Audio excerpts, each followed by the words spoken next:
અમે RTI activist અને જાગૃત ને સામાજિક કાર્યકર તરીકે જિલ્લા કલેક્ટરશ્રી તેમજ શિક્ષણાધિકારીશ્રીને લેખિતમાં રજૂઆત કરી છે. જિલ્લા કલેક્ટર સાહેબને એ રજૂઆત કરી છે કે તાજેતરમાં નવરાત્રિ મહોત્સવ ઉજવાઈ રહ્યો છે, જે વ્યાપારિક ધોરણે વ્યવસાય કરીને નવરાત્રિ મહોત્સવની ઉજવણી કરે છે અને અંદર એ લોકોના ગરબા ગ્રાઉન્ડમાં સ્ટોલ ભાડે આપે છે અને ભાડે આપેલા સ્ટોલ ઉપર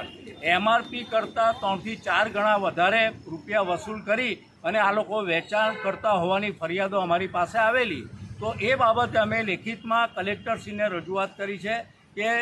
એક ટોલ ફ્રી નંબર બહાર પાડે શક્ય હોય તો, અને એનાથી આવી જે 2 થી 3 ગણી રકમ વસૂલીને ધંધો કરી રહ્યા છે અને પ્રજાને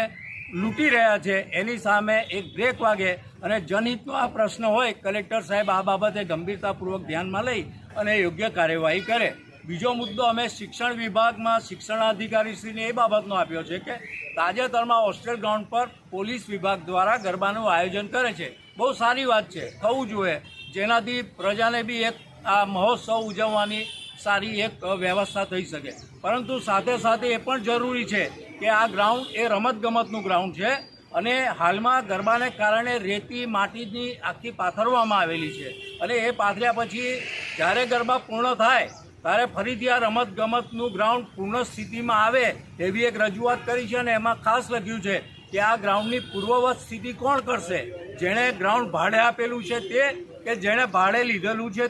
તે બાબતની અમે લેખિતમાં રજૂઆત કરી છે અને ગ્રાઉન્ડની મૂળ સ્થિતિમાં આવે એ પ્રમાણે યોગ્ય ધ્યાન રાખવા વિનંતી કરી છે. ભારત માતા કી જય.